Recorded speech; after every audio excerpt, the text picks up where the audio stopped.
ఎన్ అంటే nationality, T అంటే Telugu, are అంటే రసస్ఫూర్తి. ఈ మూడు కలిపిన మహానుభావుడు ఎన్టీఆర్. ఒక జాతీయవాదం ఎట్టి పరిస్థితుల్లోనూ భారతీయులలో విభజనకి విభేదాలకి ఆ పెద్ద మనిషి ప్రాణం పోయే వరకు అంగీకరించలేదు. దైవభక్తి ఆయనకి ఎంత ఉందో దేశభక్తి అంతకంటే ఎక్కువగా ఉంది ఆయనకి. ఎన్టీఆర్ అంటే నేషనాలిటీ, ఎన్ అంటేనే నేషనాలిటీ. రెండవది తెలుగు. ఆయన ప్రాణం ఇచ్చాడు తెలుగు కోసం. నిజంగా నటుడుగా ఉన్నప్పుడు అంతే, నాయకుడుగా ఉన్నప్పుడు అంతే. పెట్టిన ప్రతి పథకానికి ముందు తన పేరు గాని, తండ్రి పేరు గాని, కొడుకు పేరు గాని ఏమీ పెట్టుకోవాల. తెలుగు తెలుగు తెలుగు తెలుగు.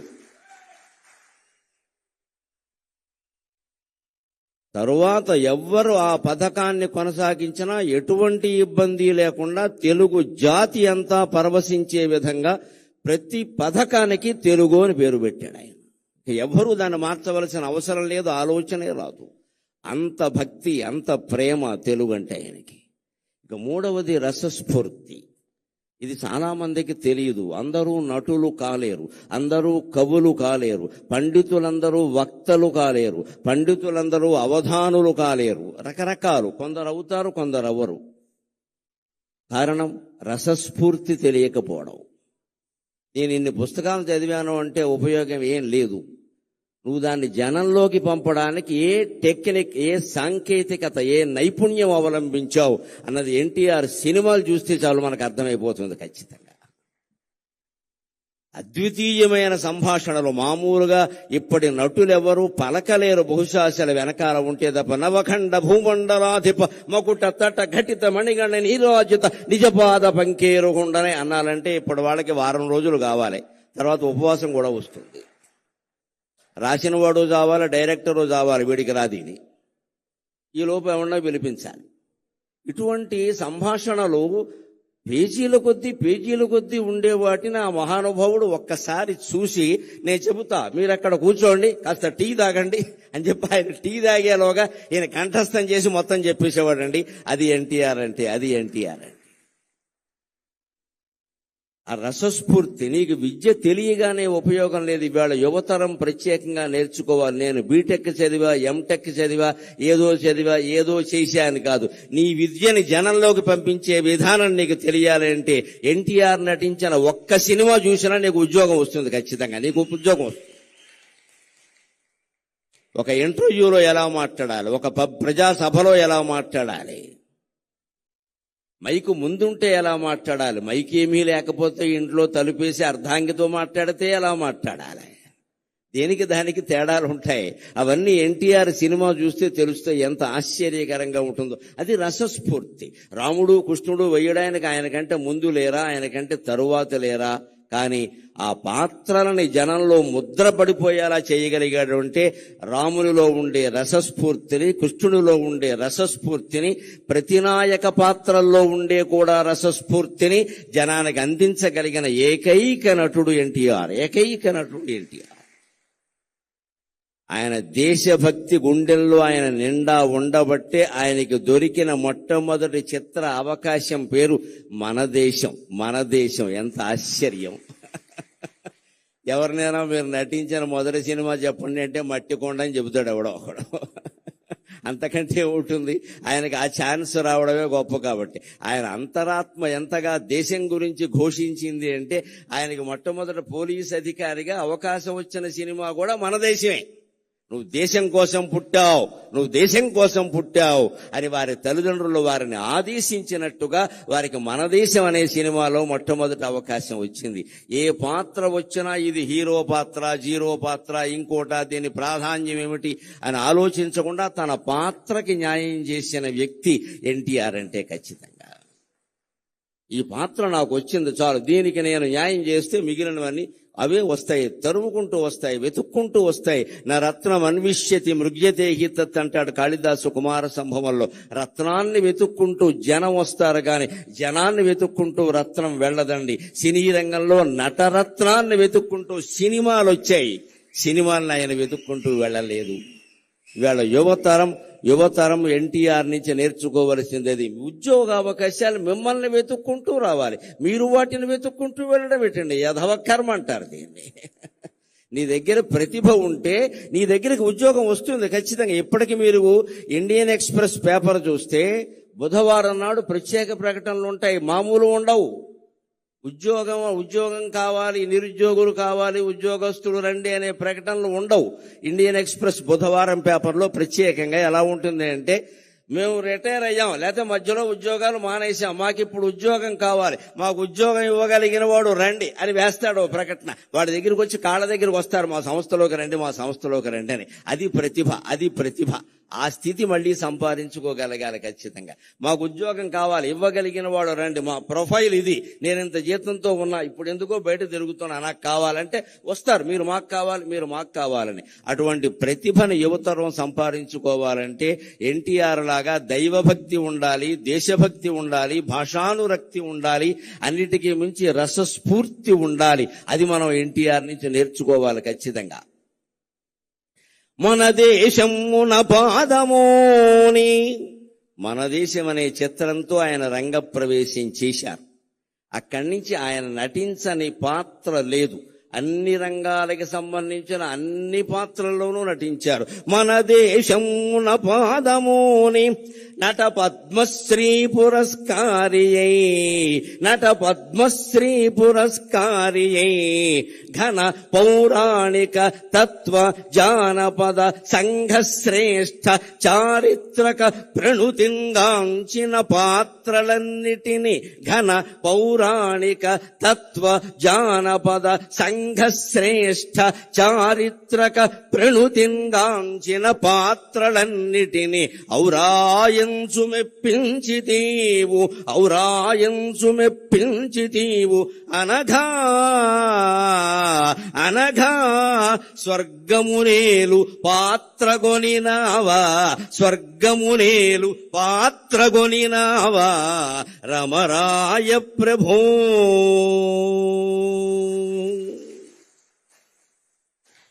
మన దేశం అనేటువంటి పాత్రతో ఆయన సినిమా రంగంలో కాలు పెట్టారు. దేశభక్తికి నిదర్శనం అదృష్టం తరుముకుంటూ ఆయన్ని వచ్చింది. అదృష్ట దేవత, దురదృష్ట దేవత రెండూ ఎప్పుడూ తలుపు తడుతూనే ఉంటాయండి. గ్రహించాలి అందరూ కూడా. రెండూ తలుపు తడుతూనే ఉంటాయి. కాలింగ్ వెళ్ళకి మంచి చెడ్డ తెలీదు, ఎవరు నొక్కినా మోగుతుంది. కానీ అదృష్టానికి దురదృష్టానికి తేడా ఏమిటంటే, అదృష్ట దేవత తలుపు కొడుతుంది, నువ్వు వెంటనే తీయకపోతే వెళ్ళిపోతుంది. శని దేవత ఉంది, తలుపు కొట్టి అక్కడే జుట్టు విరబోసుకుని నూనె రాసుకోకుండా కూర్చుంటుంది. నువ్వు తీసే వరకు కూర్చుంటుంది. అర్ధరాత్రి తీస్తే అర్ధరాత్రి వస్తుంది ఖచ్చితంగా. ఎందుకంటే నిన్ను పట్టుకోవాలని దానికి ఆసక్తి. గ్రహించుకోవాలి. అదృష్టం తలుపు తట్టినప్పుడే మనం తలుపు తెరవాలి ఖచ్చితంగా. అవకాశాలు ఎలా ఉంటాయంటే, యువతరం కోసం ఓ మాట చెబుతా. అవకాశాలు ఏసీ తలుపులు లాంటివి, మన వెనకాలే మూసుకుపోతూ ఉంటాయి. జాగ్రత్త పడాలి. ఏసీ తలుపులు చూడండి, ఏసీ గదిలో మనం ఇలా రాగానే మూసుకుపోతుంది మన వెనకాలే. కొన్ని అవకాశాలు మన వెనకాలే మూసుకుపోతాయి. అది వచ్చినప్పుడు మనం అందుకోవాలి, కానీ మనం అందుకునే వరకు అది ఆగుతుందంటే ఆగదండి. అవకాశం అదృష్టం లాంటిది. ఆయన నిరంతర కృషి, నిరంతర గ్రంథ పఠనం ముఖ్యంగా చాలా మందికి తెలుసో తెలియదు. ఆయన విశ్వనాథ సత్యనారాయణ గారి శిష్యుడు. మా గురువు గారిని ఎంతో గౌరవంగా చెప్పుకునేవారు. SRR అని CVR కాలేజీలో చదువుకున్నారు ఆయన. ఆ గురువు నుంచి ఆత్మాభిమానాన్ని, పాండిత్యాన్ని రెండూ గ్రహించాడు కాబట్టి ఆయన రారాజులా వెలిగాడు ఆయన. మన దేశమున పాదమోని నట పద్మశ్రీ పురస్కారియై. నటనలో ఆయన పద్మశ్రీ పురస్కారాన్ని పొందారు. బహుశా రాజకీయాల్లో ప్రవేశించకుండా ఉంటే భారతరత్న 20 ఏళ్ల క్రితం వచ్చుండేది ఆయనకి, అనుమానం ఏమీ లేదు. మన దేశ రాజకీయాల్లో ఉండే కలుషిత వాతావరణం కారణంగా ఒక్కసారి రాజకీయాల్లోకి వెళ్ళాడు అంటే ఆయనలో ఇంకా ఎంత ప్రతిభ ఉన్నా ఎవరూ గుర్తించరు. అది లెక్కది. అనేక రకాల పక్షపాతాలన్నీ వచ్చేస్తాయి. అందువల్ల రాలేదు తప్పితే ఇప్పుడు ఎవ్వరూ అడగవలసిన అవసరం లేకుండా యావత్ భారతానికి ఆయన రత్నమే. అనుమానమేం లేదు, అందులో అనుమానమేం లేదు. కొన్ని మహాభారతం తెలుసుకున్నా మహాభారతంలో ఆయన ధరించిన పాత్ర లేదు. ఆ రకంగా కూడా భారతరత్నమే ఆయన. ఆ రాజకీయాల్లో చేరడం కారణంగా పద్మశ్రీతో ఆగిపోయాడు గాని లేకపోతే ఏ బిరుదైతే సరిపోతుందండి ఆయనకి. కానీ అది చాలు ఆయన నటన వైభవానికి. అదే నాకు పద్మశ్రీ వచ్చి 2022 మార్చి 21వ తేదీన నేను పద్మశ్రీ ఎందుకున్నాక నరేంద్ర మోడీ గారు నన్ను పలకరించడానికి వచ్చినప్పుడు నేను ఎంత ఆనందం పొందాలి అంటే, నేను అభిమానించే మహానటుడికి వచ్చిన పద్మశ్రీ ఈనాడు నాకు వచ్చింది కదా అనుకున్నాను. నేను ఈనాడు నాకు వచ్చింది కదా అనుకున్నాను. అంత ఆశీర్వచనం, అంత అభినందన ఉద్దేశ్యం కలిగిన వాడు ఆయన. ఆయన అభినందన అంటే ఆశీర్వచనమే, ఆయన ఆశీర్వచనం అంటే అభినందనే, వేరే ఏమీ ఉండదు. నేను ఒక గొప్ప ఉదాహరణ నన్ను ఆయన ఆశీర్వదించింది జరిగింది కొద్దిసేపట్లో చెబుతాను. సినిమా భాషలో చెప్పాలంటే త్వరలో విడుదల అన్ని ముఖ్య కేంద్రాల్లో. మన దేశమున పాదముని నట పద్మశ్రీ పురస్కారి అయి ఘన పౌరాణిక తత్వ జానపద సంఘ శ్రేష్ఠ చారిత్రక ప్రణుతింగాంచిన పాత్రలన్నిటినీ, పౌరాణిక పాత్రల్లో ఆయన వెయ్యని పాత్ర లేదు. నాయక పాత్రలు, ప్రతినాయక పాత్రలు అన్నీ దున్నేశాడు, అనుమానం లేదు. ఇంకా అసలు అవి పైగా మామూలుగా వెయ్యడం కాదు, అభిరుచి కొద్దీ వెయ్యడం కాదు, వేస్తే ఆయనే వెయ్యాలి, ఇంకెవడూ పనికిరాడన్నంత ఇదిగా వేశాడు మహానుభావుడు నిజంగా. ఇందాక వేద పండితులు అటు ఇటు నుంచుని వేదం చదివారు, గమనించండి. రావిపాటి సత్యనారాయణ గారికి వచ్చిన పుణ్యప్రదమైన ఆలోచనకి నేను చేతులెత్తి నమస్కారం చేస్తున్నాను వారికి. అక్కడ సరిగ్గా శ్రీకృష్ణుడి యొక్క చిత్రం పెట్టారు. రామారావు గారు శ్రీకృష్ణ పాత్ర ధరించింది, ఇలా చక్రం ధరించి ఉన్నది పెట్టారు. నిజంగా వేదం చదువుతూ ఉంటే ఉండవలసిన చిత్రం అదే నిజంగా. సరిగ్గా వేదం చదువుతుంటే అటు సగం మంది ఇటు సగం మంది నిలబడ్డారు చూడండి ఖచ్చితంగా. అది ఏమిటంటే లలితా సహస్రంలో చెబుతారు కదా, ద్విజపంక్తి ద్వయోజ్వల ద్విజపంక్తి ద్వయోజ్వల అంటారు. అమ్మవారి యొక్క పళ్ళ వరస 32 పళ్ళు ఏమిటంటే కింద 16 పైన 16 కదా. అలాగ వేదం చదివేటువంటి పండితులు అటు 16 మంది ఇటు 16 మంది నిలబడి వేదం చదివినట్టుగా నీకుండే 32 పళ్ళు ప్రకాశిస్తున్నాయమ్మా అని ద్విజపంక్తి ద్వయోజ్వల అని చెబుతారు లలితా సహస్రంలో. అంతటి దృశ్యాన్ని వేళ పద్మశ్రీ ఎన్టీఆర్ కల్చరల్ అసోసియేషన్ వారు సత్యనారాయణ గారి నాయకత్వంలో మనకు ఎలా చూపించారు అంటే, ఎన్టీఆర్ శ్రీకృష్ణుడిగా కనిపించేలా చేసి అటు ఇటు ద్విజపంక్తి ద్వయోజ్వల అనేటువంటి దృశ్యాన్ని మనకి సాక్షాత్కరింపజేశారు. నిజంగా మన సంస్కృతిని నిలబెట్టుకోవాలంటే ముందు వేద పండితుల్ని పిలవాలి, వేదస్వస్తి చేయించాలి, కనీసం 5-10 నిమిషాలైనా చేయించాలి. సంప్రదాయం తెలిసిన వాడిని కాబట్టి చెబుతున్నా, ఏవైనా అశుభాలు మీ ఇంట్లో జరుగుతాయి జాతకం ప్రకారం అనేటువంటి అనుమానం మీకు ఏదైనా ఉంటే 4 ఘనపాఠీలను పిలిపించి హాల్లో వేదస్వస్తి చెప్పించండి అమ్మా. అశుభం జరగనే జరగదు, అశుభం జరగనే జరగదు, అన్నీ శుభాలే జరుగుతాయి. వేదం అంత గొప్పది. వేళ దాంతో మనం సభని ప్రారంభించుకున్నాం. ఆ వేదానికి మూలమైన, వేదంతో ప్రారంభమైన శాస్త్రాలు, కావ్యాలు, పురాణాల్లో ఉండే పాత్రలన్నీ అవలోడనం చేసుకుని ఆ మహానుభావుడు పౌరాణిక పాత్రలను నటించాడు. తత్వవేత్తల పాత్రలు, పోతులూరి వీరబ్రహ్మేంద్ర స్వామి గారి పాత్ర ఎలా నటించాడు, నా భూతో నా భవిష్యతి, మరొకడు చెయ్యలేడు అన్నట్టుగానే నటించాడు ఆయన. గౌతమ బుద్ధుడు లాంటి పాత్రలన్నీ వేశాడు. రామకృష్ణ పరమ వివేకానందుడు లాంటి పాత్రలన్నీ వేశాడు. అలాగే ఇక జానపదం ఆయన్ని, కాంతారావు గారిని చెప్పుకున్నాకే ఎవరినైనా చెప్పుకోవాలి. ఆ రోజుల్లో మేము అభిమానులుగా ఊరేగే సందర్భాల్లో ఏ మాట వచ్చినా చెక్కడో వదలడో, కదలడో వదలడో, చెక్కడో దొరకడో, ఇదే గొడవ. అన్ని ఆయన సినిమాలే, మా భాష నిండా ఆ సినిమాలే ఖచ్చితంగా. చెక్కడు, దొరకడు, కదలడు, వదలడు, అన్ని గులీబ కావడి కథ, అన్ని ఇంకా మొత్తం జానపద చిత్రాలు, రాజులకు సంబంధించిన చిత్రాలన్నింటిలోనూ ఆయనే మహారాజుగా, సేవకుడు దగ్గర నుంచి మహారాజు వరకు అన్ని పాత్రలు వేశారు. సంఘశ్రేష్ఠ సాంఘిక పాత్రల్లో కూడా తక్కువ తినలేదండి ఆయన. చిరంజీవులలో ఆయన పాత్ర ఎటువంటిది, నిజంగా ఆ గుడ్డివాడుగా నటించడం అనేది మరొకటికి సాధ్యమయ్యే విషయమా. ఉమ్మడి కుటుంబం, తల్లా పెళ్ళామ, కోడలు దిద్దిన కాపురం లాంటి సినిమాలు ఎటువంటివి. ఈవేళ మళ్ళీ యువతరానికి, కొత్తగా పెళ్ళైన వాళ్ళకి తల్లా పెళ్ళామ అనే సినిమా చాలా అవసరం. ఈవేళ మళ్ళీ వస్తే బాగుండు ఆ సినిమా అనిపిస్తుంది. కోడలు దిద్దిన కాపురం కూడా చాలా అవసరం. ఈవేళ కోడళ్ళు కాపురాలు దిద్దట్లేదు, కంప్యూటర్లో దిద్దుకుంటున్నారు కూర్చుని. అందుకని కోడలు దిద్ది ఇవాళ ఉమ్మడి కుటుంబాలు లేవు, అన్ని మడి కుటుంబాలు, దడి కుటుంబాలు, విడి కుటుంబాలే. అసలు కుటుంబం ఎక్కడుంది? పోయింది, టొంబం మిగిలింది ఇక్కడ. ఇప్పుడు అర్ధాంగులు తక్కువ, ఆర్డర్ పెట్టేవాళ్ళు ఎక్కువ. నమశివాయ నమశివాయ. అర్ధాంగి ఎందుకంటే ఆర్డర్ పెట్టడానికి, నేను ఆర్డర్ పెట్టుకుంటా, నీకేమో ఆర్డర్ పెట్టమంటా అంతే. మీకు ఇంకా గుంటూరులో కాపురాలు ఏమైనా ఉన్నాయేమో కానీ మాకు హైదరాబాద్లో కాపురాలు లేవు. హైదరాబాద్లో కాపురం చేస్తున్న దంపతులు కాదు, స్విగ్గీ జొమాటో, అది వాళ్లే కాపురం చేస్తారు. స్విగ్గీ భార్య, జొమాటో భర్త, ఇందులో వీళ్ళకిద్దరు పిల్లలు ఉంటారు. ఒకళ్ళు పొటాటో, ఒకళ్ళు టొమాటో. మగ పిల్లలు కాస్త గట్టిగా ఉంటారు కాబట్టి పొటాటో, ఆడపిల్లలు మెత్తగా ఉంటారు కాబట్టి టొమాటో. అంతే. స్విగ్గీ జొమాటోలు కాపురం చేస్తున్నాయి కానీ పిల్లలు ఎవరు కాపురాలు చేయట్లేదండి. హైదరాబాద్లో ప్రతిరోజు ఆర్డర్ పెట్టడమే. ఆర్డర్ పెట్టడానికి పెళ్లి ఎందుకండి? పని లేక కంప్యూటర్ ఉంటే చాలు ఇక్కడ. అలా తయారైన మన సమాజానికి ఇవాళ రామారావు గారు నటించిన ఉమ్మడి కుటుంబం, తెల్లా పెళ్ళామ, కోడలు దిద్దిన కాపురం, రైతు బిడ్డ లాంటి సినిమాలు మళ్ళీ రావాలండి. మళ్ళీ రీ రిలీజ్ కావాలండి. రైతు బిడ్డ సినిమా ఇప్పుడు మళ్లీ విడుదలైతే ఆయన నాగలి పట్టుకుని భుజం మీద ఉన్న దృశ్యం చూస్తే మళ్లీ గుంటూరు జిల్లా నుంచి అమెరికా వెళ్లిన వాళ్ళందరూ వచ్చి వ్యవసాయం చేస్తారండి. నాకు ఆ నమ్మకం ఉంది ఖచ్చితంగా. మగాడంటే ఎలా ఉండాలరా, మనిషి అంటే ఎలా ఉండాలరా అని చెప్పి అమెరికా వెళ్లిపోయిన వాళ్ళందరూ వచ్చి వ్యవసాయం చేస్తారండి ఖచ్చితంగా. సినిమాల ప్రభావం సామాన్యమైనది కాదండి. సినిమా చాలా పవర్ఫుల్ మీడియా, చాలా శక్తివంతమైన ప్రసార సాధనం. అది దాన్ని ప్రజా సంక్షేమం కోసం, దైవభక్తి పెంచడానికి, దేశభక్తి పెంచడానికి ఉపయోగించుకున్న మహానటుడు ఎన్టీఆర్. ఆయన స్వార్థం కోసం ఆయన నటించలేదు, ప్రజల్లో విలువలు పెరగడానికి నటించారు. అందుకే ఇందాక సత్యనారాయణ గారి ప్రసంగంలో మీరు విన్నారు. వాళ్ళు అసోసియేషన్ పెట్టాక ఆయన్ని పిలిచి సన్మానం చేస్తే, ఏమిటయ్యా అసోసియేషన్ ఊరికే సినిమాలు చూస్తూ కూర్చుంటారా, ప్రజలకు ఏమైనా చేయండి అన్నట్టే. సమాజానికి ఏమైనా చేయండి. నన్ను పొగుడుతారు, ఊరికే నా సినిమాలు చూడడం బోళ్ళు మంది ఉన్నారు చూసేవాళ్ళు, సమాజానికి ఏమైనా చేయండి. ఈ మాట ఎవడంటాడండి? నిస్వార్థంగా ఉన్నవాడు మాత్రమే అనగలగడమ్మా.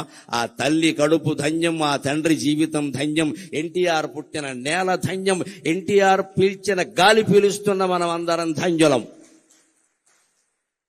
పౌరాణిక, చారిత్రక, తత్వ, జానపద, చారిత్రక, సాంఘిక శ్రేష్టమైన పాత్రలు, చారిత్రకమైన పాత్రలు. ఒక కృష్ణదేవరాయల పాత్ర, ఒక చంద్రగుప్తుని పాత్ర ఎవరు నటించగలరండి? ఒక్క ఎన్టీ రామారావు గారు తప్ప. ఇప్పటికీ కృష్ణదేవరాయలంటే ఎలా ఉన్నాడో మనకు తెలియదు. మేమైతే రామారావు గారే కృష్ణదేవరాయలు అనుకుంటాం మేమంటే. అసలు ఇలా మీసం తిప్పుతూ ఉంటే మనవాడరా, తెలుగువాడరా, ఇంక మళ్ళీ అనుమానం ఏమిట్రా, ఇటువంటి మహారాజు ఉంటాడా, ఆంధ్రభోజుడు మళ్ళీ పుట్టాడా అనుకున్నాడు. ఆంధ్రభోజుడు అంటే ఆంధ్ర భోజనం చేసేవాడు కాదు. ఆంధ్రంలో కవులని, పండితులని సంస్కృతంలో భోజమహారాజు ఎలా పోషించాడో, ఆంధ్రంలో కవుల్ని, పండితుల్ని అలా పోషించేవాడిని ఆంధ్రభోజుడు అంటారు. ఆంధ్ర భోజనం చేస్తే ఆంధ్రభోజుడు అనరు. అలాగా ఎందులో నటించినా ఒక ముద్ర వేసే విధంగా వివేకానందుడు చెప్పినట్టుగా ఎవరైనా ఎన్నేళ్లు బతుకుతారు ఈ ప్రపంచంలో, నీదంటూ ఒక ముద్ర వేసి వెళ్ళు అంటాడు ఆయన. అలాగా ఆయన ముద్ర అనేక రకాలుగా వేసి వెళ్ళిన మహానుభావుడు. ముద్ర కాదు, భద్రమూర్తి ఎన్టీఆర్ అంటే.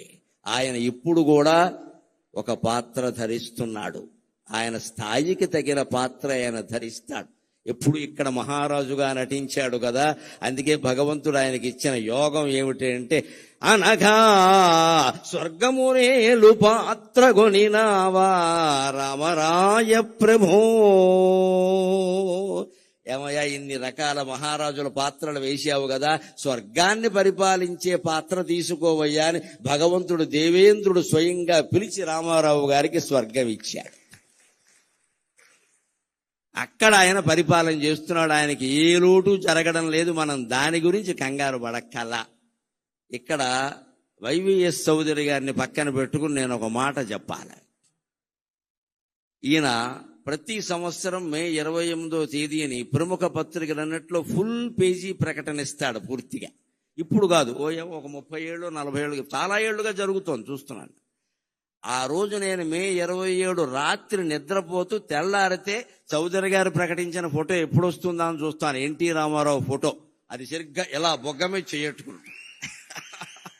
ఇలా ఉండి ఇలా బొగ్గమే చేయట్టుకుని ఉంటుంది. అసలు ఆ ముక్కుకి ఇవ్వచ్చండి ₹1 కోటి, అనుమానం ఏం లేదు అక్కడ. ఇక మిగిలిన అవయవాలకు ఎంతో లెక్కలు కట్టుకోండి, నాకు అనవసరం. నేను ఆ ముక్కు చూస్తూ కూర్చుంటా. ఈ ముక్కు ఎవడుకుంది అసలు? ముక్కు మీద కోపం ఉన్న వాళ్ళు చాలా మంది ఉన్నారు, కానీ ఆ ముక్కు ఎవడుకుంది? కోటేరు లాంటి ముక్కు, కోటేరు లాంటి ముక్కు అని కావ్యాల్లో, సినిమా పాటల్లో పూర్వం వారి కోటేరు లాంటి ముక్కు అండి నిజంగా అయింది. ఆ ముక్కు చూసి ఈ ఫోటో ఈయన ఎక్కడ పట్టుకున్నాడని నేను అడిగాను ఒకసారి. నేను ఇప్పుడు రక్త సంబంధం సినిమాలో సావిత్రి చంద్రుని మించు అందములకించు అంటే ఆ ఫోటో గోడకు తగిలించి ఒక 4 సార్లు చూపించారట. మళ్ళీ ఏ సినిమాలోనూ లేదు, ఎప్పుడూ లేదు. దాన్ని పట్టుకుని ఆయన పరిపూర్ణమైన సంతృప్త హృదయంతో ఇప్పుడు నీ సేవలో ప్రభువుని ఒకే రకమైన మాట రాసి ప్రతి సంవత్సరం వేస్తారండి. మా ఇద్దరి మధ్య బంధుత్వం అదే ప్రధానంగా, ఆ ఒక్క ఫోటో. ఈ ఫోటో ఎక్కడ దొరికిందండి బాబు? ఇది రాముడి కంటే కృష్ణుడి కంటే అందంగా ఉందన్నా నేను. ఇలా బొగ్గ మీద చేయి పెట్టుకుని ఉంటే అస్సలు అది కాదండి. ఆయన చూసిన వాళ్ళు 16 ఏళ్ల అమ్మాయిలు కూడా ఎన్టీఆర్ వెనకాల పడాల్సిందే. ఆ ముక్కు అంటే అంతే, ఇంకా కోటేరు లాంటి ముక్కు అంటే అంతే. అటువంటి ముక్కున్న మొగుడు దొరికితే ముక్కోటి దేవతలకు మొక్కుకోనట్టు లెక్క. బండ ముక్కులు, బొర్ర ముక్కులు కాదు ఎంతసేపు. ముక్కు అంటే ఎన్టీ రామారావు ముక్కులో ఉండాలి. ఆ ముక్కుకు జాలి ఇంకేం అక్కల. ఆయన నటన నుంచి కదా, ఆయన జీవితం నుంచి కూడా మనం నేర్చుకోవలసింది క్రమశిక్షణ. 3:30 అంటే 3:30. ముఖ్యమంత్రిగా ఉన్నా 3:30, నటుడుగా ఉన్నా 3:30, వాళ్ళ నాన్నగారి దగ్గర వ్యవసాయం చేసినా 3:30, ఎప్పుడైనా 3:30. తండ్రి నుంచి నేర్చుకున్నదే. ఎప్పుడు 3:35కి లేచే అలవాటు ఆయనకి లేదు. గంటిపేట ఆశ్రమంలో ఉన్నా సరే కార్యదర్శులు వణికిపోయేవారు. ఎందుకంటే ఈయన 3:30కి లేస్తాడు, 4:30కి బల దగ్గరికి వచ్చి కూర్చుంటాడు. వెంటనే వాళ్ళు వచ్చి నిలబడాలి అక్కడ, లేకపోతే అయిపోతుంది ఇక్కడ. క్రమశిక్షణ అంటే నాయకుడైన వాడు ముందు తాను కలిగి ఉండి ఇతరులకి చెప్పాలి. బ్రాహ్మీ ముహూర్తంలో లేచారండి. 4 గంటల నుంచి 5:30 వరకు ఉండే ముహూర్తాన్ని ప్రధానంగా బ్రాహ్మీ ముహూర్తం అంటారు. ఆ ముహూర్తంలో పిల్లలు ఇవాళ యువతరం లేచి మొహం గడుక్కుని కూర్చుని చదువుకుంటే రాని విద్య ఉండదండి. సరస్వతీ కటాక్షం కలుగుతుంది ఖచ్చితంగా. 4 నుంచి 5:30 గుర్తుపెట్టుకోండి. రామారావు గారి విజయావకాశాలకి ఒక కారణంగా ఆయన చెప్పారు, నా క్రమశిక్షణ నేను ఈ బ్రాహ్మీ ముహూర్తంలో లేస్తా అని. ఆయన చదివే పుస్తకాలు, భగవద్గీత ఇటువంటివన్నీ అప్పుడే చదువుకుని ఆయన చేసే దైవ పూజ ఏదో చేసుకుని 5 గంటలకు ఆయన స్టూడియోలో ఉండేవాడు. చస్తారా అండి హీరోయిన్లు వీళ్ళు రాకపోతే? అక్కడ ఉంటారు, బతుకుతారా ఇంకా అసలు? ఆయన 5ంటికి అక్కడ కూర్చున్నాక ఆయన కూర్చునేవాడు ముందంతే. ఎలాగా ఆయన ఆలస్యంగా వెళ్ళడం, నేను వచ్చే వరకు షూటింగ్ ఆపమండం, నేను సాయంత్రం 4:00కైనా వెళ్ళిపోతానన్న ఈ అహంకారాలు ఎప్పుడూ లేవండి. ఆయన ఖచ్చితంగా క్రమశిక్షణ పాటించేవాడు. అది ఒక్కటి నేర్చుకుంటే యావత్ జాతి ఎన్టీఆర్ కారణంగానే బాగుపడుతుంది, అనుమానం ఏం లేదు అందులో.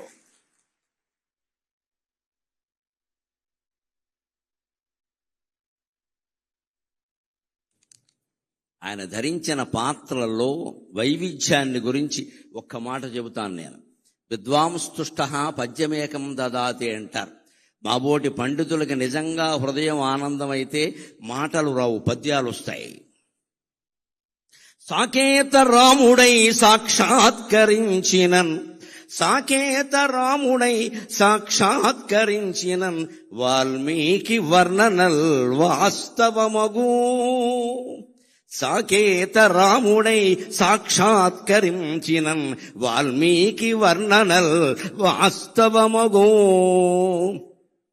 శ్రీకృష్ణుడౌచు వశీకరణము జేయ, శ్రీకృష్ణుడౌచు వశీకరణము జేయ, వ్యాసుండు నిన్ను చూడవచ్చు నిజమో. శ్రీకృష్ణుడౌచు వశీకరణము జేయ, వ్యాసుండు నిన్ను చూడవచ్చు నిజమో. ఆ పితామక పాత్ర యౌవనమునదాల్ప. ఆశ్చర్యమండి, మరో నటుడు చెయ్యలేని పని. 40 ఏళ్ల లోపు వయస్సులో ఆయన 250 సంవత్సరాల వయస్సుండే భీష్ముడు పాత్ర ధరించాడు. ఇప్పటి హీరోలు తెలుసుకోవాలి, ముసలి పాత్ర ధరిస్తే నా ఇమేజ్ పడిపోతుందనే దరిద్రపు ఆలోచన రానియకూడదు. నటుడు అంటే అన్నీ చెయ్యాలి. భీష్ముడు పాత్ర, ఆ పాత్ర ధరించింది. నేను అనుకున్నా ఏదో పెద్ద వయస్సు వచ్చిందేమో అనుకున్నా, రాలేదు. 40 ఏళ్ల లోపు వయస్సులో 257 సంవత్సరాలు జీవించినటువంటి భీష్ముడి పాత్ర ధరించడం, ఒప్పించడం, మెప్పించడం అంటే సామాన్యమా? భీష్ముడు మళ్ళీ పుడితే సాధ్యమవుతుంది ఆ విషయం అది. అటువంటి పాత్ర ధరించాడు ఆయన. ఆ పితామక పాత్ర యవ్వనమున దాల్ప, గంగం గంగమ్మకు పుత్ర శోకమ్ము తీరే. ఆ పితామహ పాత్ర యౌవనమ్మున దల్ప గంగమ్మ పుత్ర శోకమ్ము తీరే. రాయలై చిత్ర సామ్రాజ్యము నేలుచో, రాయలై చిత్ర సామ్రాజ్యము నేలుచో, అష్టదిగ్గజ కవులు అవని దిగిరి. రాయలై చిత్ర సామ్రాజ్యము నేలుచో, అష్టదిగ్గజ కవులు అవని దిగిరి. మంచి పాత్రలు ధరించి మంచి వారి మంచి మరింత పెంచు ధీమంతుడీవు. ఆయనలో 2 కోణాలు ఉన్నాయి, గమనించండి. 2 మేలే చేశాయి. మంచి పాత్రలు ధరించి మంచి వారి మంచి మరింత పెంచు ధీమంతుడీవు.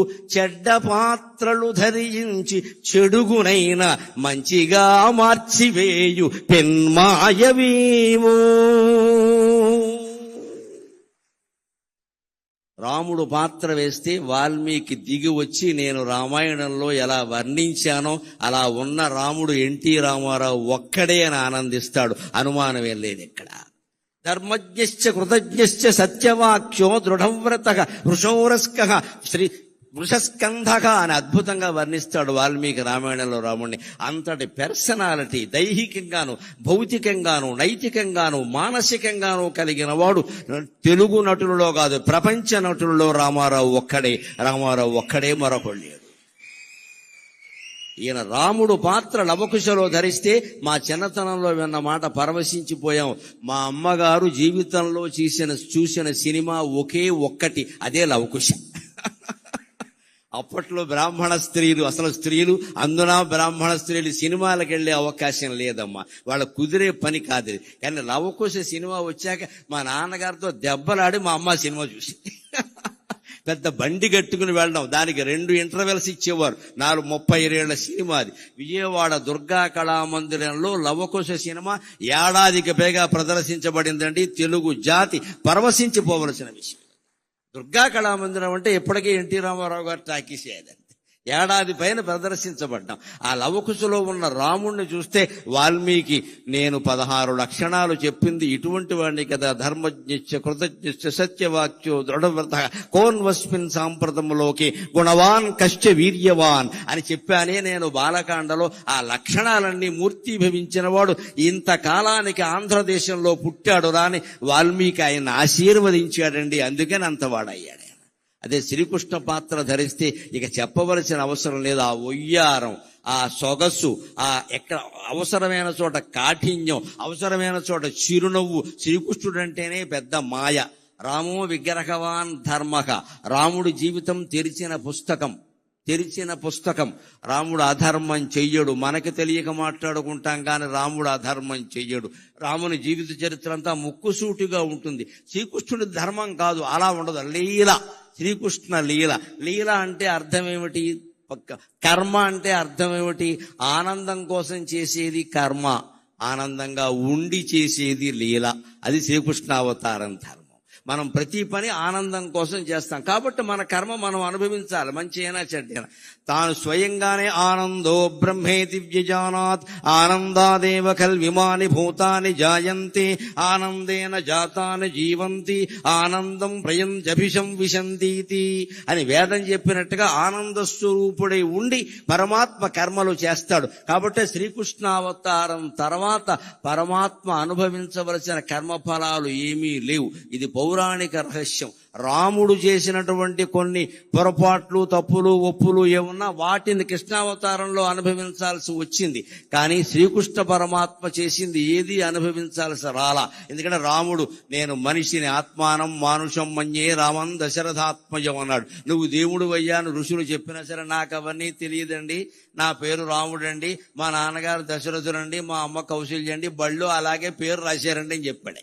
నేను మనిషిని, నేను మానవుడుగానే పుట్టాను. మానవుడుగా ఉండి ధర్మాన్ని ఎలా గెలిపించాలో ఆ ప్రయత్నం అంతా నేను చేస్తాను. ఓడిపోతే ఓడిపోతానన్నాడు రాముడు. రాముడు ధర్మానికి ప్రత్యేక. శ్రీకృష్ణుడు ధర్మం కాదు, అధర్మం కాదు, లీలకి ప్రత్యేకంగా. అంటే అసలు శ్రీకృష్ణుడు చేసిన పని మంచో చెడ్డో గ్రహించడానికి మన బుర్ర సరిపోదు. దాన్నే లీల అంటారు ఖచ్చితంగా. అది మళ్ళీ వ్యాస భాగవతం చదివితేనే అర్థమవుతుంది ఖచ్చితంగా. అటువంటి లీలామానుష వేషధారి పాత్ర ధరించడం చాలా కష్టం. రాముడు స్ట్రైట్ ఫార్వర్డ్, ముక్కుసూటిగా ఉంటాడు. ఆ నేచర్, ఆ స్వభావం ఉన్నవాళ్ళు ధరించేయచ్చు, అభ్యంతరం లేదు. కానీ కృష్ణుడు పాత్ర ధరించడం చాలా కష్టం. సత్యభామ కాళ్ళు పట్టుకున్నది కృష్ణుడే. రుక్మిణి చేత, తల్లి సత్యభామ చేత రుక్మిణి కాళ్ళు పట్టించింది కృష్ణుడే. ఇంత నేర్పుండాలంటే మరొకడికి సాధ్యమా? ఆయన ఒక్కడే ఆ పాత్ర ధరించాడు ఖచ్చితంగా. అలాగ శ్రీకృష్ణ పాత్రకు పైగా ప్రత్యేకత ఏమిటంటే కర్షతీతి కృష్ణ అంటారు. అయ్యా వారిని కూర్చోబెట్టండి, వేద పండితులు ఎక్కడొకటి కూర్చోబెట్టండి. కర్షతీతి కృష్ణ అంటారు. ఆకర్షించడమే కృష్ణుని యొక్క ప్రధాన లక్షణం. కొన్ని కోట్ల మందిని ఆకర్షించాడు ఆయన ఒక్కసారిగా. మళ్ళీ అంతగా తెలుగు జాతిని కాదమ్మా, యావత్ సినీ జగత్తుని ఆకర్షించిన వాడు ఎన్టీఆర్ ఒక్కడే. ఆ 3 అక్షరాలు ఏదో ఓంకారంలో ఉండే అకార ఉకార మకారాల్లాగా, ఐం హ్రీం శ్రీం అనే మంత్రాక్షరాల్లాగా ఎన్టీఆర్ అనే అక్షరాలు తెలుగు జాతిని పరవశింపజేసాయి మొత్తం మీద. అంత ఆకర్షణ శక్తి ఉన్నవాడు కాబట్టి ఆయన కృష్ణ పాత్ర వేయగలిగాడు. మనకి తెలియకపోవచ్చు కానీ ఏదో ఒక ఉపాసన లేకుండా అటువంటి పాత్రలు వేయడం సాధ్యం కాదండి. ఆయన రాముడు కృష్ణుడే కాదు, పౌరాణిక చిత్రాల్లో ఏ పాత్ర ధరించినా ఉపవాసం ఉండేవాట ఖచ్చితంగా. మాంసాహారం తినేవాడు కాదు, అలవాటైన మనిషి అయినా తినేవాడు కాదు, నేల మీదే పడుకునేవాడు. ఆయన ఇష్టదైవమైన వెంకటేశ్వర స్వామిని ధ్యానించేవాడు. ఆ కారణంగా ఆయనకు అనుగ్రహం పుష్కలంగా కలిగింది. ఆ పాత్రలో ఆయనే జీవించాడు. అందుకే ఆయన కృష్ణ పాత్ర ధరిస్తే నా అభిప్రాయం ఏమిటి అంటే, శ్రీకృష్ణుడౌచు వశీకరణము చేయ వ్యాసుండు నిన్ను చూడవచ్చు నిజము. నేను చిత్రించినటువంటి కృష్ణ పరమాత్మ, నేను కళ్ళతో దర్శించిన పరమాత్మ మళ్ళీ పుట్టాడు తెలుగునాట అని వ్యాసుడు నిన్ను చూడ్డానికి వస్తాడయా ఖచ్చితంగా అంటున్నావు. ఇంకో మాట, ఆయన భీష్మ పాత్ర నటించడం నిండు వయస్సులో, ఇంకా ప్రౌఢ వయస్సు కూడా కాదు, యవ్వనం దాటిన వయస్సులో నటించడం చాలా చిత్రమైన విషయం అది. ఆ పితామకు పాత్ర యవ్వనమున దాల్ప గంగమ్మ పుత్ర శోకమ్ము దీరే. భారతంలో ఒక రహస్యం ఏమిటంటే, అర్జునుడు కూడా చనిపోయాడు, మళ్ళీ పుట్టాడు. అభిమన్యుడు చనిపోవడం కాదు, అర్జునుడు కూడా చనిపోయాడు, ఖచ్చితంగా చనిపోయాడు. అశ్వమేధ పర్వం చదువుకుంటే తెలుస్తుంది. పైగా ఎవరి చేతుల్లో చనిపోయాడో తెలుసా? దారుణం, కొడుకు చేతుల్లో చనిపోయాడు. ఎవరా కొడుకు?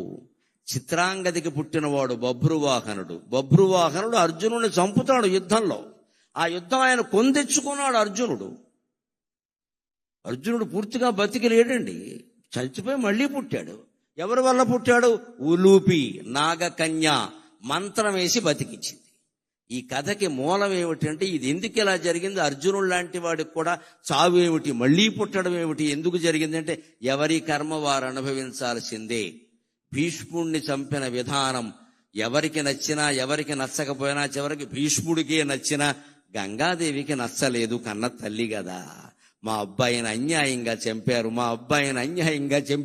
257 సంవత్సరాలు పెళ్లి చేసుకోకుండా, తోడు నీడ లేకుండా, కష్టసుఖాలు చెప్పుకునేందుకు మనిషి లేకుండా రాజ్యత్యాగం చేసి బతికిన వాడిని శిఖండిని అడ్డం పెట్టుకుని చంపుతారా? నా కొడుకు చావుకి కారణమైన వాడు కొడుకు చేతుల్లోనే చనిపోతాడు అని గంగమ్మ శాపం ఇచ్చిందండి. ఇది భారతంలో ఉంటుంది ఖచ్చితంగా.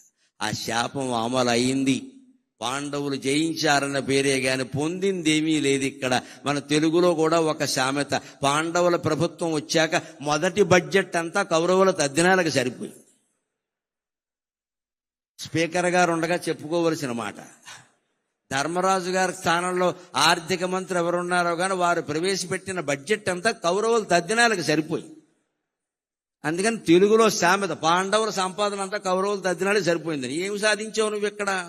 ఊరికే గెలిచామన్న పేరు. కానీ అది కూడా అశ్వమేధ పర్వం వచ్చాక మళ్ళీ అశ్వమేధ యాగం చేద్దామని అర్జునుడు బయలుదేరితే అనేక రాజ్యాలకి పంపిస్తారు. అశ్వమేధం లవకుశలో కూడా ఉంది, తెలుసును కదా, పంపిస్తారు. గుర్రం ముఖం మీద ఒక పలకం ఏర్పాటు చేస్తారు. ఎవరైనా మా సామ్రాజ్యాన్ని అంగీకరించిన వాళ్ళు ఉంటే మా రాజుతో యుద్ధం చేయండి అంటారు.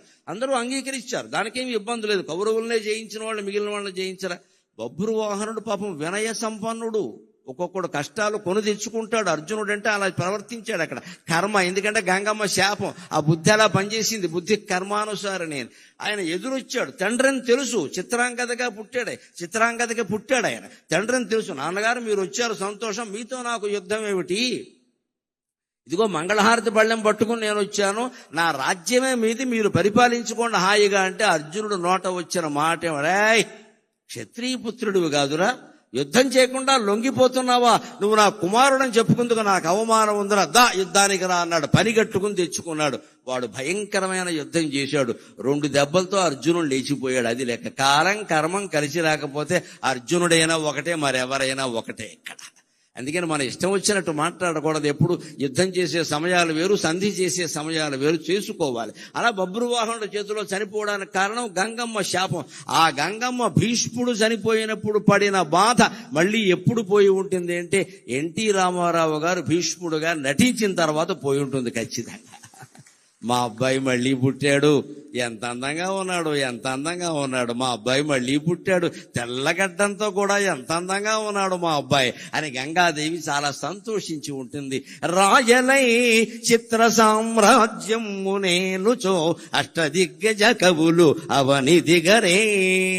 ఆయన శ్రీకృష్ణదేవరాయలై మహామంత్రి తిమ్మరసులో గాని, తెనాలి రామకృష్ణ చిత్రంలో గాని అనేక చిత్రాల్లో కృష్ణదేవరాయల పాత్ర ధరించి ఇలా అని ఒక్కసారి ఈ ఎడమ చెయ్యి మీసం మీదకి వెళ్ళింది అంటే తెలుగు జాతి మొత్తం పరవశించిపోయే సన్నివేశం అండి అది. చిత్రాలుగా తయారు చేసి మన ఇళ్లలో పెట్టుకుని మన పిల్లలకి చెప్పాలి, మన జాతి అంటే ఇదిరా, మన జాతి అంటే ఇదిరా, కృష్ణదేవరాయలు పరిపాలించిన భూమిరా ఇది, మరో రకంగా ఉండకూడదురా, మన భాషను మనం కాపాడుకోవాలని చెప్పడానికి వాళ్ళ కృష్ణదేవరాయలు లేడు. కానీ ఎన్టీ రామారావు కృష్ణదేవరాయలు వేసిన బొమ్మ మీ ఇంట్లో పెట్టండి, మీ పిల్లలకి చెప్పండి, భాష మిగులుతుంది, భగవంతుడు మిగులుతాడు.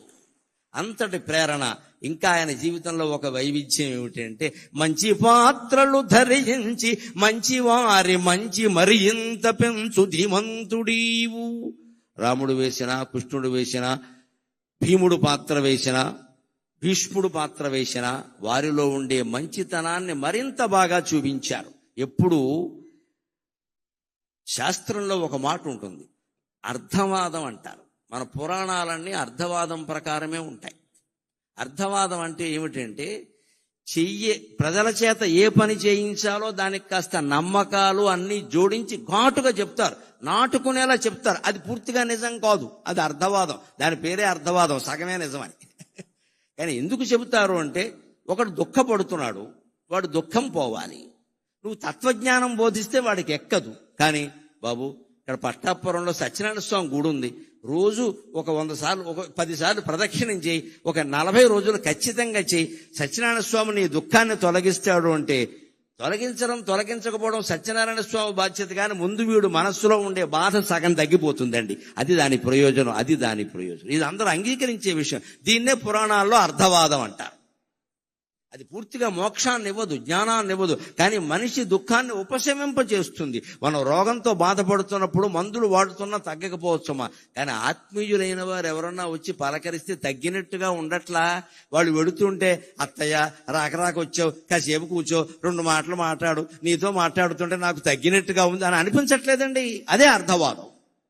ఆ అర్థవాదం ప్రకారం ఎలా ఉంటుందంటే మీరు మంచి చేయించాలి అంటే మంచి మనిషిలో ఉండే మంచిని పెంచండి, బాగా పెంచండి. ఇంకొంచెం మీరు అబద్ధం చెప్పినా ఏం పర్వాలేదు, పురాణాల్లో లేనిది చెప్పినా తప్పేం లేదు, సమాజం బాగుపడటం కోసం చెప్పాం. అలాగే చెడ్డ పాత్రల ప్రభావం సమాజం మీద లేకుండా ఉండాలి అంటే ఆ పాత్రల్లో ఉండే చెడుని వీలైనంత తొలగించి మంచి చూపిస్తే సమాజం బాగుంటుంది. ఇది రామారావు గారి ఉద్దేశం. ఆయన మంచి పాత్రల్లో ఉండే మంచిని పెంచేశాడు. చెడ్డ పాత్రలు ధరించి చెడును కూడా మంచిగా మార్చి పెన్మాయవీవు. మనం ఆయన శ్రీమద్ విరాట పర్వం చూస్తే కీచకుడు కూడా మంచివాడేనా అనిపిస్తుంది, దానవీర సూరకర్ణ చూస్తే కర్ణుడు ఇంత అద్భుతమైన వాడా అనిపిస్తుంది, దుర్యోధనుడు ఇంతకంటే ఇంత గొప్పవాడా అనిపిస్తుంది.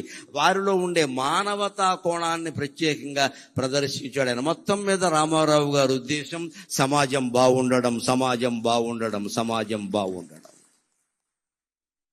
పెంచవలసిన దాన్ని పెంచాలి, నిందించవలసిన దాన్ని నిందించాలి, కొంచెం తీవ్రంగానే చెయ్యాలి దాన్ని. అప్పుడే సమాజం మీద ప్రభావం ఉంటుంది ఖచ్చితంగా. ఇంకొక మాట వారి గురించి మనం చెప్పుకోవలసింది, ఇవాళ ఒక్క సినిమా ఇలా రాగానే పాన్ ఇండియా అనేదో అంటున్నారు కొత్త మాట. నాకు పాన్ డబ్బాయే తెలుసు, పాన్ ఇండియా తెలియదు.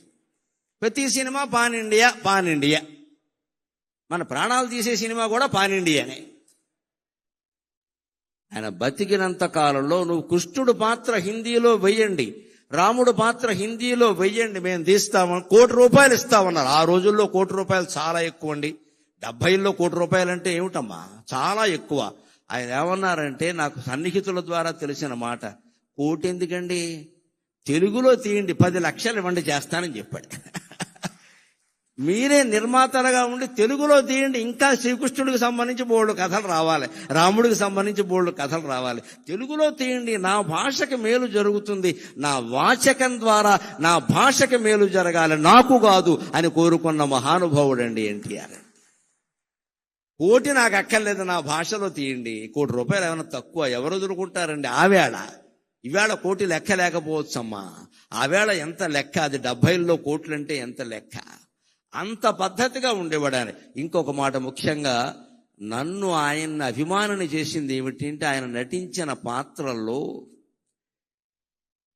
ఎవరికి తలవంచకు, ఎవరిని యాచించకు, గుండె బలమే నీ ఆయుధం, నిండు మనసే నీ ధనం. ఎవరికి తలవంచకు, ఎవరిని యాచించకు, జీవితమే ఒక వైకుంఠపాళి, నిజం తెలుసుకో భాయి. జీవితమే ఒక వైకుంఠపాళి, నిజం తెలుసుకో భాయి. ఎగరేసే నిచ్చెనలే కాదు, పడదోసే పాములు ఉంటాయి. చిరునవ్వులతో విషవలయాలను ఛేదించి ముందుకు పోవోయి, ఛేదించి ముందుకు పోవోయి. ఎవరికీ తలవంచకు, ఎవరిని యాచించకు. ఇది నన్ను ఆయనకి అభిమానం చేసింది, ఆ పాట రాసిన వారికి, పాడిన ఘంటసాలకి నేను నమస్కరిస్తే, రామారావు గారికి 2 చేతులు ఎత్తి నమస్కారం చేస్తా. ఆ తెర మీద ఆయన ఎవరికి అని ఇలా అంటుంటే, జీవితంలో ఎవడి దగ్గర చెయ్యి చాపద్దు అని ఆ రోజు గరికిపాటి నరసింహారావు నిర్ణయించుకున్నాడమ్మా. ఈ రోజుకి నేను అలాగే ఉన్నా. నాకు చెయ్యి చాపాల్సిన అవసరం రాకుండా చేసింది కూడా ఆయనే, నిజం చెప్పాలంటే. ఆయన ఆశీర్వచనం గాని, అభినందన గాని సామాన్యమైంది కాదండి. చిత్తశుద్ధి కలిగిన మహానుభావుడైన, లోపలోటి పైకోటి మాట్లాడే రకం కాదు. ఎవరితో తగద వచ్చినా సరే ఉన్నదన్నోడు చెప్పేస్తాడంతే లెక్క. నచ్చలేదంటే నచ్చలేదంతే. అటువంటి వాడు ఆశీర్వదిస్తే అవుతుంది ఖచ్చితంగా. నటన చేసేవాళ్ళు ఆశీర్వదిస్తే అవ్వదు, నిజాయితీగా బతికేవాడు ఆశీర్వదిస్తే అవుతుంది ఖచ్చితంగా. నేను ఆయన తెలుగు విశ్వవిద్యాలయం పెట్టినప్పుడు, ఆయన తెలుగు విశ్వవిద్యాలయం స్థాపించినప్పుడు ఆయన ఏం చెప్పారంటే, ఈ విశ్వవిద్యాలయం నా మానస పుత్రిక అన్నారు. ఆయన నా మానస పుత్రిక అన్నారు. 85లో స్థాపన చేశాక 87లో మొట్టమొదటిసారి ఎంఫిల్ బ్యాచ్కి ప్రవేశాలు కల్పించారు. రాష్ట్రం అంతా ఉన్న వాళ్ళందరూ ఎంఫిల్ ప్రవేశ పరీక్ష రాశారు. నేను అప్పటికే 84లో ఎంఏ ఉస్మానియా విశ్వవిద్యాలయం ద్వారా మామూలు ప్రైవేటుగా చదువుకుని నేను ఉత్తీర్ణుడిని అయ్యాను. ఎంఫిల్ ప్రవేశ పరీక్ష పెట్టగా నేను పిహెచ్డీ చేస్తే యూనివర్సిటీ ఉద్యోగం ఏదో వస్తుందంటున్నారు, ఈ మామూలు ప్రైవేట్ స్కూల్లో మాస్టర్గా ఏం బతుకుతామని ఓ ప్రయత్నం చేశా. ఏం పెద్దగా ఏం తయారవలా, ఊరికే ఏదో అడుగుతారన్నారు. ఎవరు చెప్పిన వాళ్ళు కూడా ఎవరు లేరు, ప్రత్యేకించి ఏం అడుగుతారు. 4 ప్రశ్నలు ఉంటాయి, 4 పాతికలు 100 అన్నారు ఆయన. మేము వెళ్ళాము, ఊరికే రైల్లో పడుకుని వెళ్ళాను, స్లీపర్ కోచ్లో. నాకు తోచిన మాటలేవో రాస్తే ఆశ్చర్యకరంగా ఎంఫిల్ ప్రవేశ పరీక్షలో నాకు రాష్ట్రం మొత్తం మీద ప్రథమ స్థానం వచ్చింది. రాష్ట్రం మొత్తం మీద ఏమీ తయారవకుండా నాకు ఏదొస్తే అది రాస్తాను. అప్పటికే ఉన్న పరిజ్ఞానంతో నాకు 17 ఏళ్ల వయస్సు నుంచి రామాయణ భారతాలు కావ్యాలు చదువుకునే అలవాటు ఉంది కాబట్టి ఆ ఉన్న పరిజ్ఞానంతో రాస్తే సమాజానికి సాహిత్యానికి సంబంధం ఏమిటని ఒక 25 మార్కుల ప్రశ్న అడిగితే దానికి నేను 25 పేజీలు సమాధానం రాస్తే ఆ దిద్దే ఆయన 25 వేసేసాడు. అనుమానమే లేదు. ఇంకా ఇంత మంచి మాటలు ఎవడు రాయను. అయ్యాక నాకు ఒక అపూర్వ దర్శనం కలిగింది. నేను ఆయనకి ఎంత గాఢాభిమానిని అంటే, కోడలు దిద్దిన కాపురం ఆయన 100వ చిత్రం కదండి, 100వ చిత్రం, 200ల చిత్రం. కోడలు దిద్దిన కాపురం 200ల చిత్రం. అప్పటికి నేను చిన్నకురాండి. కానీ నాకు ఎంత పిచ్చి అంటే, మనం ఎన్టీఆర్ అంటే అభిమానం ఇలా ఉంటే ఎలాగా అని. అంతవరకు ఆయన నటించిన 200 చిత్రాలు ఏంటి, అందులో హీరోయిన్లు ఎవరు, దర్శకుడు ఎవరు, సంగీతం ఎవరు, అందులో టీవీ రాజు సంగీతమా కాదా, అదొకటి నాకు కావాలి. ఆయనకి బాగా ఇష్టం టీవీ రాజు అంటే. టీవీ రాజు గారి సంగీతమా కాదా, ఇలా ఒక పట్టిక తయారు చేశారు. 200 పెద్ద బాటనీ రికార్డు, సైన్స్ రికార్డు లాగా 200 సినిమాలది. ఇంత చేసిన వాడిని ఎప్పుడైనా ఆయన దొరుకుతాడా, ఆయనకి చూపించి మీకోసం మీ అభిమానంతో నేనంత చేశాను అంటే, ఆయన దర్శనం నాకు దొరకలేదు, కానీ అపూర్వంగా దొరికింది. నా ప్రతిభ ప్రదర్శింపబడ్డాక ఆయన పిలిచి నన్ను మెచ్చుకునే అవకాశం వచ్చిందండి. ఆ పిలిచి మెచ్చుకునే అవకాశం. ఎంఫిల్లో 87వ సంవత్సరంలో నేను సర్వప్రథమ స్థానం సాధించాక చేకూరు రామారావు గారిని ప్రొఫెసర్ ఉండేవారు, అప్పుడు మహానుభావుడు, ఇప్పుడు కీర్తిశేషుడు. ఆయన, ఏమయ్యా గరికిపాటి, నీకు తెలియదు, చిన్న కొరాడవి, రాష్ట్రం మొత్తం మీద ఫస్ట్ ప్రైజ్ వచ్చిందయ్యా, తెలుగు విశ్వవిద్యాలయానికి మొదటి బ్యాచ్, మొదటి విద్యార్థి నువ్వే వినాయకుడివే అన్నాడు ఆయన. అని నీకు రామారావు గారిని చూడాలని ఉన్నారు, జీవితంలో అంతకంటే భాగ్యం ఉంటుందా అన్నాను నేను. చూడాలి, అయితే వెళ్ళవయా అన్నారు. అక్కడికి వెడితే మన నారాయణ రెడ్డి గారు, దొణప్ప గారు లాంటి మహానుభావులు ఉండగా ఆయన పిలిచి నాకు అడ్మిషన్ సర్టిఫికెట్ చేతిలో పెట్టి, నరసింహారావు గారు, ఆయన గంభీరమైన గ్రాంధిక భాష కదా, నరసింహారావు గారు మీరు ప్రథమ స్థానం సాధించారు ప్రవేశ పరీక్షలో, ఎంఫిల్ పట్టాలో కూడా మీరే ప్రథమ స్థానం సాధించాలి అన్నాడమ్మా ఆయన. ఆ ఆశీర్వచనం ఏడాది తిరగకుండా ఫలించింది. మళ్ళీ తెలుగు విశ్వవిద్యాలయంలో 3 బ్రాంచీలు, హైదరాబాద్, రాజమండ్రి, శ్రీశైలం ఉంటే 3ంట్లోనూ సర్వప్రథమ స్థానాన్ని ఈ జీవుడు సాధించగలిగాడు అంటే ఆ రాముడు దయ. ఈ జీవుడికి ఆ రాముడు ఆశీర్వచనం పుష్కలంగా ఉంది. అంత కృతజ్ఞత నాకు ఉండబట్టే రావిపాటి సత్యనారాయణ గారు నాకు ఎన్టీఆర్ అభిమాన సంఘాల సమావేశం అంటే, నాకంటే మీరెలా అభిమానం అవుతారండి, నేను మొదటే వస్తాను మీ దగ్గరికి అని చెప్పాను. నేను మొదటే వస్తానంటే మీరు పెట్టుకోండి అన్నా నేను. అంతటా ఆశీర్వచనం అలా ఫలించిందండి. మళ్ళీ ఆయనకి ఎంత జ్ఞాపక శక్తి అంటే, నారాయణ రెడ్డి గారు ఉండగా వేదిక మీద 89 సెప్టెంబర్ 6ని ఆయన ముఖ్యమంత్రిగా ఉండగా, నారాయణ రెడ్డి గారు వీసీగా ఉండగా, ఆయన పక్క నుండి నా మెడలో బంగారు పథకం వేస్తూ, నరసింహారావు గారు 1.5 క్రితం మీరు అన్నమాట నిలబెట్టుకున్నారు అన్నాడు ఆయన. 1.5 క్రితమే మీతో అన్నాను నేను, మీరు ప్రథమ స్థానం వస్తారని. ఆ ప్రకారం చేశారు, సంతోషం. అంతటి జ్ఞాపక శక్తి ఆ మహానుభావుడికి. ఆ రకంగా నేను అనేక రకాల ఆయన అభినందనలు కాదు, అనుగ్రహాన్ని పొందగలిగాను నిజం చెప్పాలి అంటే. అలాగ వైకుంఠపాళి మీద పాడినటువంటి పాట అంతేకాదు, కొన్ని కొంటె చిత్రాలు కూడా ఆయనకి నన్ను చాలా బాగా ఆకర్షించాయి. జీవిత చక్రం అని సినిమా వచ్చింది, అందులో వాణిశ్రీ ఆయన. మాకు కొత్త డాన్సులు, అప్పుడు కొంచెం కొత్త వాళ్ళంతా వచ్చారు. మన మహమ్మద్ రఫీ పాటలు, పిబి శ్రీనివాస్ ఇక్కడ పాడడం, ఇవన్నీ ఉండేవి. దాంతో రామారావు గారు స్టైల్ కొంచెం మార్చుకోవాల్సి వచ్చింది. ఎక్కడికక్కడ ఆయన మార్చుకునేవాడు కాబట్టే నిలబడ్డాడు రంగంలో. ఊరికి అదే పట్టుకుని వేలాడితే ఉండడు ఎవడో ఇక్కడ. అది నేర్చుకోవాలి నిజంగానే. ఆ జీవిత చక్రం సినిమాలో వాణిశ్రీతో కలిసి ఆయన డాన్స్ చేస్తాడంటే మామూలు పాట కాదు అది. కళ్ళల్లో కళ్ళు పెట్టి చూడు ఓ లమ్మి, కళ్ళల్లో కళ్ళు పెట్టి చూడు అని ఎగురుతాడండి. తాడేపల్లిగూడెం కృష్ణా బాలాజీ టాకీస్లో ఆ సినిమా చూస్తూ కుర్చీ మీద ఎగిరిన వాళ్ళలో నేను ఒకడిని.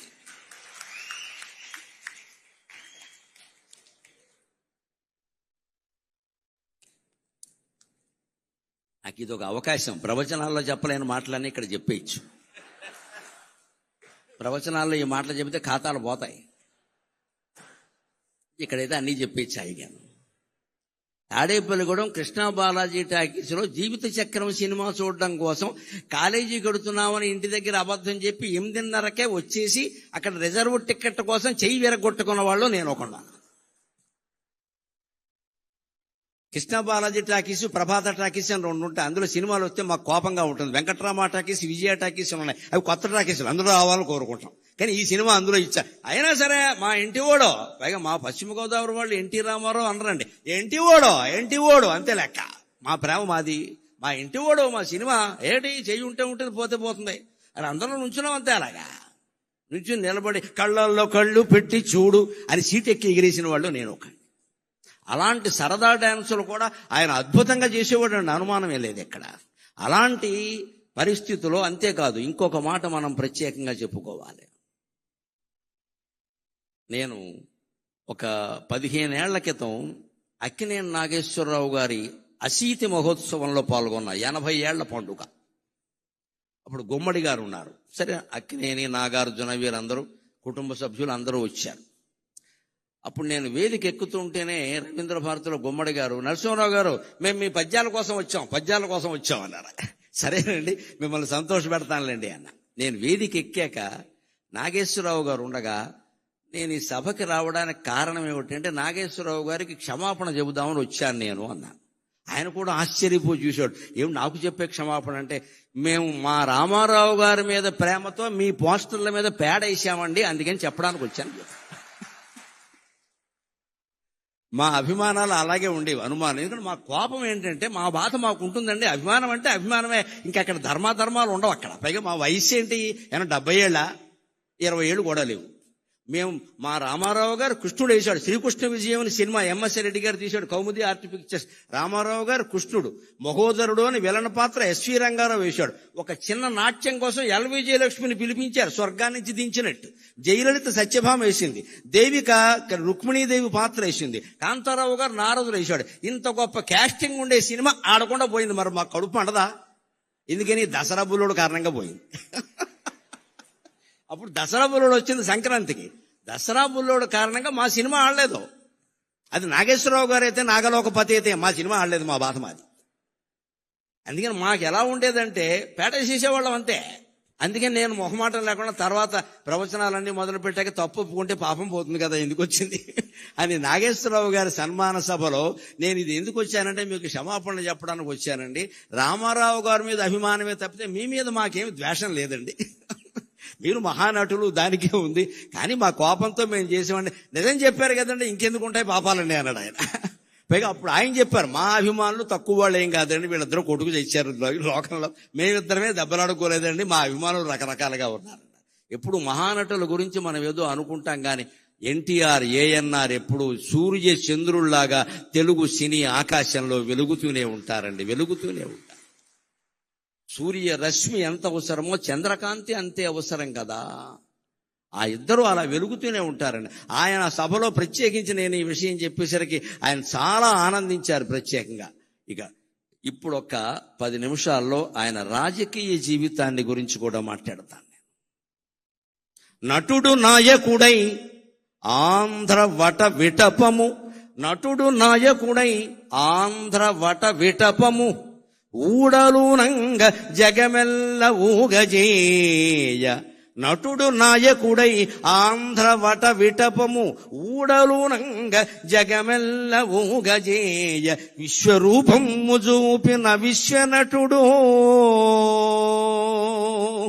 నటుడు నాయకుడై ఆంధ్ర వట విటపము, ఊడలునంగ జేయంగ, ఊడలునంగ జేయంగ, ఊడలునంగ జగమెల్ల ఊగజేయ. విశ్వరూపము చూపిన విశ్వనటుడు, తెలుగు వెలుగవుచు ఒక వెలుగు వెలిగి, తెలుగు వెలుగవుచు ఒక వెలుగు వెలిగిన తని, తెలుగు వెలుగవుచు ఒక వెలుగు వెలిగినతడు. తెలుగుకే వెలుగుగా, ఒక వెలుగుగా మిగిలిన మహానుభావుడు నటుడు నాయకుడు అయ్యాడు. ఆ రోజు 83లో ఆయన రాజకీయ రంగ ప్రవేశం చేసి వెడుతుంటే ఒక సందర్భంలో నేను విన్నాను, నా కళ్ళతో చూడకపోయినా, ఈయనకి ఇంత దీక్ష ఉంటుందా అనుకున్నాను. అన్నం తినేవాడు కాదు, ఆ చైతన్య యాత్రలు అన్నం తినేవాడు కాదు, కానీ ఆరోగ్యం చెడగొట్టుకోలేదండి. రామారావు గారి నుంచి ఈ యువతరం నేర్చుకోవాలి. ఎప్పుడైనా సమయం లేకపోతే అన్నం తినకపోవచ్చు. ఇవాళ కూడా సాఫ్ట్వేర్ కుర్రాళ్ళు సమయానికి తినలేరు, కానీ తినవలసిందేమిటి? పిజ్జాలు తింటున్నారు, బర్గర్లు తింటున్నారు, అడ్డమైన గడ్డి తింటున్నారు, అన్నం తినడం మానేసి. రామారావు గారి నుంచి నేర్చుకోవాలి. అంత చైతన్య రథయాత్ర చేస్తూ మహానుభావుడు కుమారుడు హరికృష్ణ సారథ్యం చేస్తుంటే, వెళుతూ ఆయన దారిలో ఆగవలసి వస్తే భోజనము కుదరదు అనేవాడు. మరి ఏం కుదురుతుంది అంటే, కుంచెడు వేరుశెనగ గుళ్ళు పట్టుకురమ్మనేవాడు. కుంచెడు మళ్ళీ సరిపోవు, ఇక్కడ కొంచెం వేరుశెనగ గుళ్ళు, ఉడికించిన వేరుశెనగ గుళ్ళు పట్టుకొచ్చాక బెల్లం అది కేజీ ఉండాల్సిందే లెక్క. కుంచెడు వేరుశెనగ గుళ్ళు దగ్గర పెట్టుకుని ఉడికించినవి బెల్లం కేజీ దగ్గర పెట్టుకుని అరగంటలో నవిలేడే నేను చూశాను, అనుమానం వెళ్ళేది.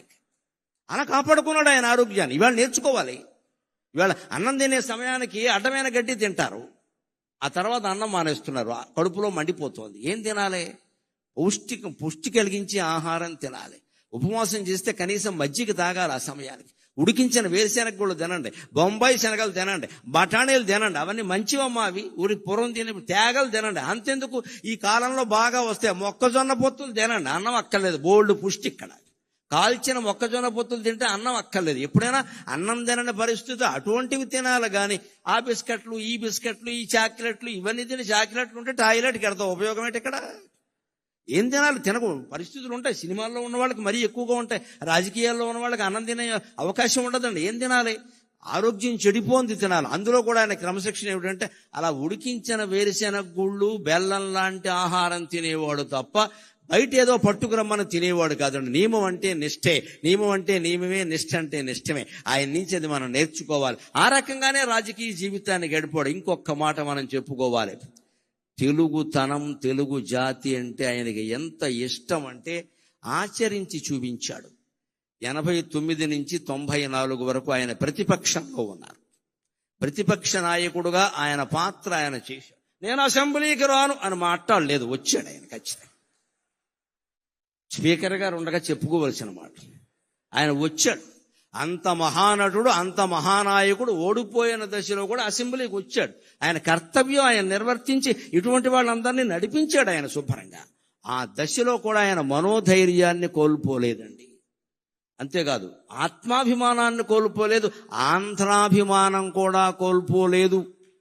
91లో పివి నరసింహారావు గారు నంద్యాలలో పోటీ చేస్తే తెలుగువాడు ప్రధానమంత్రి అవుతున్నాడు, మేం పోటీ పెట్టాం అన్నాడమ్మా, అన్నాడమ్మా, అన్నాడమ్మా, అన్నాడమ్మా, అన్నా అన్నా అన్నాడమ్మా, అన్నాడమ్మా. మరొక మొగాడు ఉన్నాడా? మరో మనిషి ఉన్నాడా? ఎంత స్వార్థం ఇవాళ రాజకీయాల్లో, ఎంత స్వార్థం. సానుభూతి చూపించవలసిన చోట కూడా పోటీలు పెట్టేస్తున్నారే. ఆయన శుభ్రంగా ఆయన నిలబడితే పివి నరసింహారావు గారి పరిస్థితి వేరుగా ఉండేది. చాలా కష్టం నెగ్గడం అది. అందులో సానుభూతి ఉంది ప్రజలకి, ఈయన పట్ల చాలా సానుభూతి ఉంది. ఈయన ఓడిపోయాడని ఏమవుతాడో తెలియదు, కానీ తెలుగువాడు ఇంతకాలానికి ప్రధానమంత్రి అవుతున్నాడు, నేను అడ్డుపడను, మా తెలుగుదేశం పార్టీ తరఫున పోటీ లేదు అని ప్రకటిస్తే నంద్యాలలో ఎప్పటికీ చెరిగిపోని మెజార్టీ వచ్చింది పివి నరసింహారావుకి. ఎన్టీ రామారావు దయ వల్ల వచ్చింది, ఎన్టీ రామారావు దయ వల్ల వచ్చింది. ఔదార్యం అంటే అది, ఔదార్యం అంటే అది.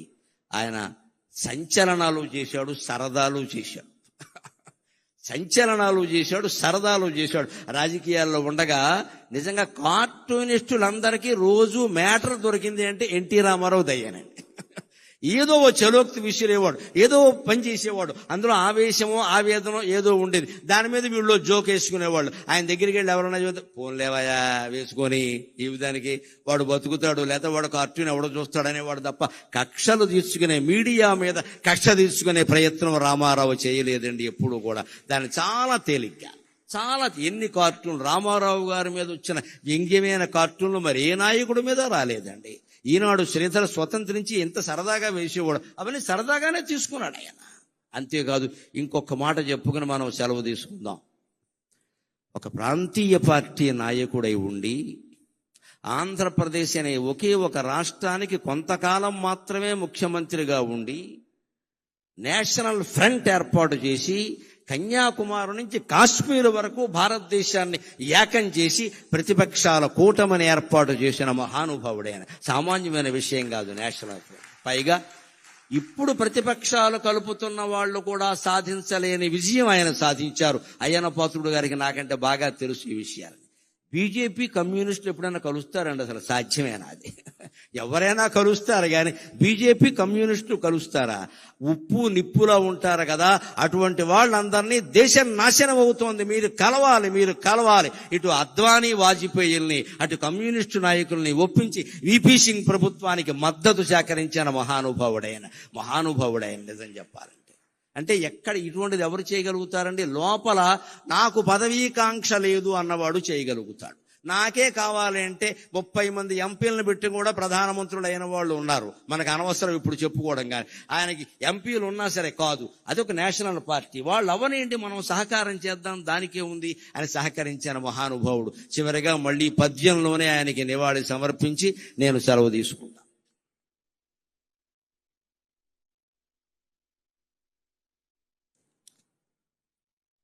విశ్వఖ్యాత నట ప్రపంచ. రామారావు గారి సంతోషించాలి అంటే మంచి సమాస ధాటితోనే ఉండాలి పద్యం. తేలికైన మాటలతో చెబితే ఏమయ్యా గరికిపాటి ఇలాంటి పద్యం చెప్పేవాడు రాత్రి కల్లోకి వస్తాడు ఆయన. అందుకని మంచి సమాస ధాటితోనే ఉండాలి పద్యం ఖచ్చితంగా. విశ్వఖ్యాత నట ప్రపంచ విభవావేశ స్వభావ ప్రభావ అశ్వోద్ధూత సమస్త చిత్ర పరిషత్ హరాగ్రహారం మగున్. విశ్వఖ్యాత నట ప్రపంచ విభవావేశ స్వభావ ప్రభావ అశ్వోద్ధూత సమస్త చిత్ర పరిషత్ హరాగ్రహారం మగున్. ఏ శ్వానములు అవేమి వాగుకొనని ఈ సింహము ఆ సింహమే. ఏ శ్వానములవేమి వాగుకొనని ఈ సింహము ఆ సింహమే. శశ్వచ్ఛాంతిని రామరాయుడుగను. శశ్వచ్ఛాంతిని రామరాయుడుగను. స్వర్గమునందు అంతటన్.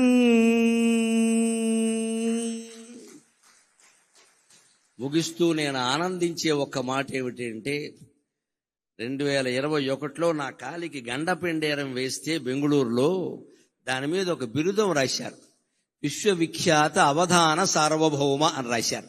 నేను అనుకున్నాను ఇది కూడా ఎన్టీ రామారావు గారి అనుగ్రహమే అనుకున్నా. ఎందుకంటే ఆయన విశ్వవిఖ్యాత నట సార్వభౌమ. ఆయన దయ వల్ల మనకు వచ్చింది విశ్వవిఖ్యాత అవధాన సార్వభౌమ. ఆయన రంగంలో ఆయన విశ్వవిఖ్యాతుడు, నా రంగంలో నేను ఆయన అభిమానిగా విశ్వవిఖ్యాతుడిని కాగలిగాను. ఈవేళ 12 కోట్ల మంది తెలుగు వాళ్ళలో 75% మంది నా మాటలు వింటున్నారు అంటే నా తల్లిదండ్రుల పుణ్యం, నా పెద్దల దయ, రామారావు గారు లాంటి వారి ఆశీర్వచనం. ఈవేళ బయటికి గడితే పదవుల్లో ఉన్న వారి దగ్గర నుంచి ఊరికే పారిశుధ్య కార్మికుల వరకు కనపడి మేము వింటున్నాం గురువు గారు అని నమస్కారం చేస్తుంటే నా ఒళ్ళు నేనే గిల్లుకుని ఆనందిస్తున్నానమ్మా. అభిమాన లోకానికంతటికీ కృతజ్ఞతాపూర్వకంగా నేను నమస్కారం చేస్తున్నాను. నచ్చిన జాలు మీకు వదనంబులు విచ్చిన జాలు, నచ్చిన జాలు మీకు వదనంబులు విచ్చిన జాలు. సాహితీ సచ్చరితంబు పాడుటకు జన్మములెత్తెదా వెనవేలు. నచ్చిన జాలు మీకు వదనంబులు విచ్చిన జాలు, సాహితీ సచ్చరితంబు పాడుటకు జన్మములెత్తెదా వెనవేలు. ఏమిచ్చిన ఈయకున్న మనసిచ్చిన జాలును, ఏమిచ్చిన ఈయకున్న మనసిచ్చిన జాలును. భారతీ కృపన్ పచ్చగనుండు, భారతీ కృపన్ పచ్చగనుండు. ఇంక సెలవా ఇలువాకిలి చూచుకోవలెన్. స్వస్తి.